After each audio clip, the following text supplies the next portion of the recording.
नमस्कार दोस्तों, आज के इस वीडियो में हम पढ़ेंगे क्रिया किसे कहते हैं तथा इसके प्रकार और भेद कितने प्रकार के होते हैं। तो आज के इस चैप्टर में हम क्रिया से पूरा कन्फ्यूजन या डाउट खत्म करेंगे। चलिए चलते हैं परिभाषा पर। क्रिया किसे कहते हैं? वे शब्द जो किसी कार्य का होना दर्शाते हैं क्रिया कहलाते हैं। क्रिया मुख्य दो पार्ट से मिलकर बनी होती है। फर्स्ट पार्ट है धातु और जो लास्ट में जुड़ा होता है उसे हम प्रत्यय कहते हैं, जिससे क्रिया संपूर्ण होती है। तो धातु किसे कहते हैं? धातु या मूल धातु बात एक ही होती है, ठीक है। जैसे वह मूल शब्द या शब्दांश जिसमें ना प्रत्यय जोड़ने पर क्रिया का निर्माण होता है। तो जैसा कि हमने बताया, क्रिया दो से मिलकर बनी होती है। आगे वाला पार्ट होता है उसे हम मूल धातु कहते हैं, और जो सेकंड लास्ट में ना जुड़ा होता है उसे हम प्रत्यय कहते हैं। जैसे ये तो क्रिया बनाने का फार्मूला है, मूल धातु प्लस ना बराबर क्रिया शब्द, ऐसे निर्माण होता है। जैसे हंसना यहाँ पर शब्द है, तो हंसना में मूल धातु हो गई हंस प्लस ना इसमें प्रत्यय जोड़ा गया है, तो क्रिया हो गई हंसना।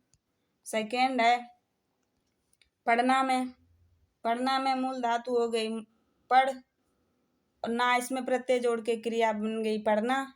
सेकेंड है लिखना में लिख और प्लस ना जोड़कर इसमें प्रत्यय हो गया लिखना, वो मूल धातु हो गई लिखना, ठीक है। अब चलते हैं क्रिया के भेद कितने होते हैं। क्रिया के मुख्य दो भेद होते हैं। नंबर फर्स्ट है सकर्मक क्रिया और सेकंड है अकर्मक क्रिया। अब जानेंगे सकर्मक और अकर्मक किसे कहते हैं। ये तो बहुत ही कंफ्यूजन क्रिएट करते हैं फिलहाल, तो चलिए चलते हैं सीखेंगे कि सकर्मक और अकर्मक किसे कहते हैं। बड़ा आसान है सीखना। सकर्मक का संधि विच्छेद करते हैं सा प्लस कर्म। तो सा का मतलब होता है किसी के भी सहित या साथ, तो कर्म के साथ। सकर्मक का मतलब है कर्म के साथ,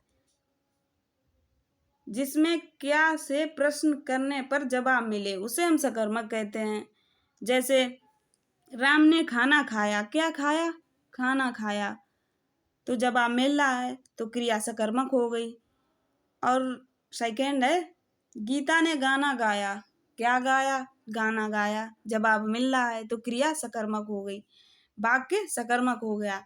अब सेकेंड पर चलते हैं, अकर्मक किसे कहते हैं। अकर्मक का मतलब होता है आ प्लस कर्म, यानी कि कर्म के बिना अकर्मक, ठीक है। जिसमें क्या से प्रश्न करने पर जवाब ना मिले उसे हम अकर्मक कहते हैं। जैसे पक्षी उड़ रहे हैं, क्या उड़ रहे हैं? इसमें कोई क्रिया है ही नहीं, उड़ रहे हैं, क्या उड़ रहे हैं? प्रश्न नहीं मिल रहा है तो ये अकर्मक हो गई। अब क्रिया के अन्य भेद भी होते हैं, तो चलिए देखते हैं वह कितने प्रकार के होते हैं। नंबर 1 है प्रेरणार्थक क्रिया, सेकेंड है पूर्वकालिक क्रिया, थर्ड है नामबोधक क्रिया, फोर्थ है संयुक्त क्रिया, फिफ्थ है द्विकर्मक क्रिया एंड लास्ट है सहायक क्रिया। तो चलिए देखते हैं प्रेरणार्थक क्रिया क्या होती है। प्रेरणार्थक क्रिया किसे कहते हैं? जैसा कि नाम से पता चल रहा है, किसी को प्रेरणा देना ही प्रेरणार्थक क्रिया कहलाती है। तो परिभाषा देख लेते हैं, जिसमें कर्ता कार्य को स्वयं नहीं करता है। कर्ता का मतलब आप लोग समझते ही हैं कि कर्ता किसे कहते हैं। जो कार्य को करता है उसे हम कर्ता कहते हैं, ठीक है। जिसमें कर्ता कार्य को स्वयं नहीं करता है बल्कि दूसरे से करवाता है उसे हम प्रेरणार्थक क्रिया कहते हैं। जैसे मैं कहूँ कि मैंने सोहन से खाना बनवाया, मैंने स्वयं नहीं बनाया है, सोहन से खाना बनवाया, ये हो गई प्रेरणार्थक क्रिया। यहाँ पर एग्जाम्पल है, सोहन ने मोहन से खाना बनवाया। सोहन ने खाना खुद नहीं बनाया है बल्कि मोहन से बनवाया है। तो ये जब काम स्वयं ना किया जाए, दूसरे से करवाया जाए, तो ये प्रेरणार्थक क्रिया होती है। नंबर सेकेंड है पूर्वकालिक क्रिया। पूर्वकालिक जैसा कि इसमें भी नाम से पता चल रहा है, पूर्व का मतलब पहले, किसी भी कार्य को करने से पहले पूर्वकालिक क्रिया।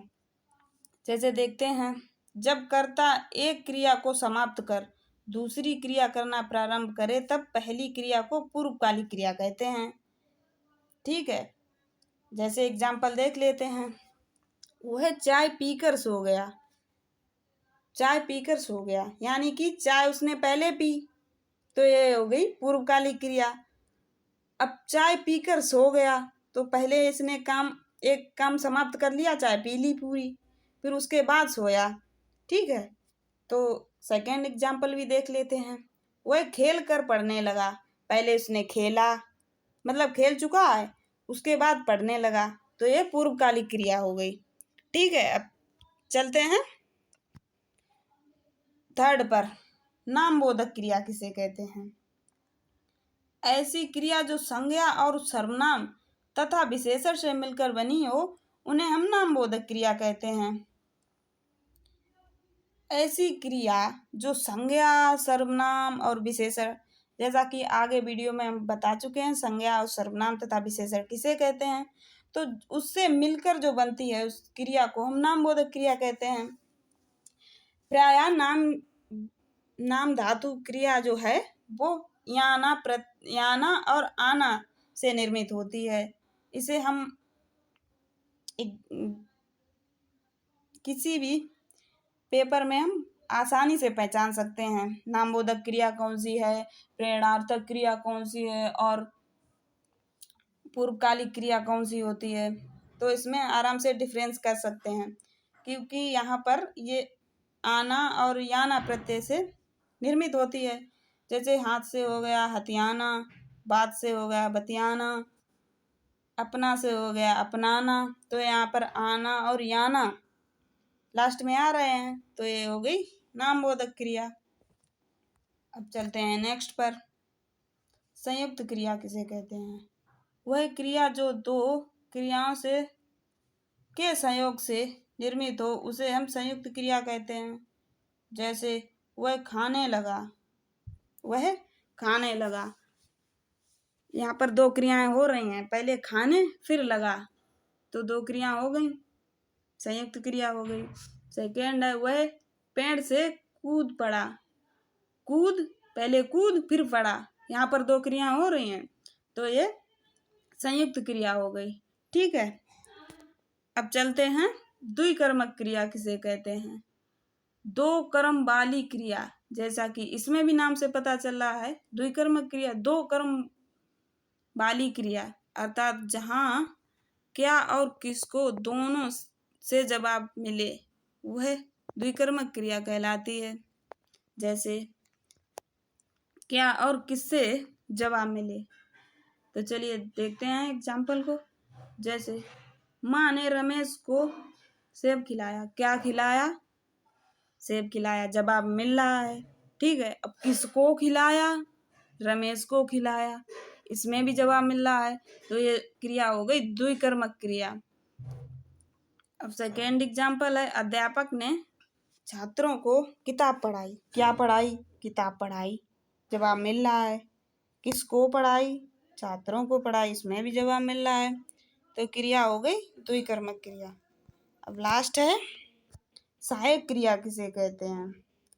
जो क्रिया मुख्य क्रिया को पूरा करती है सहायक क्रिया कहलाती है।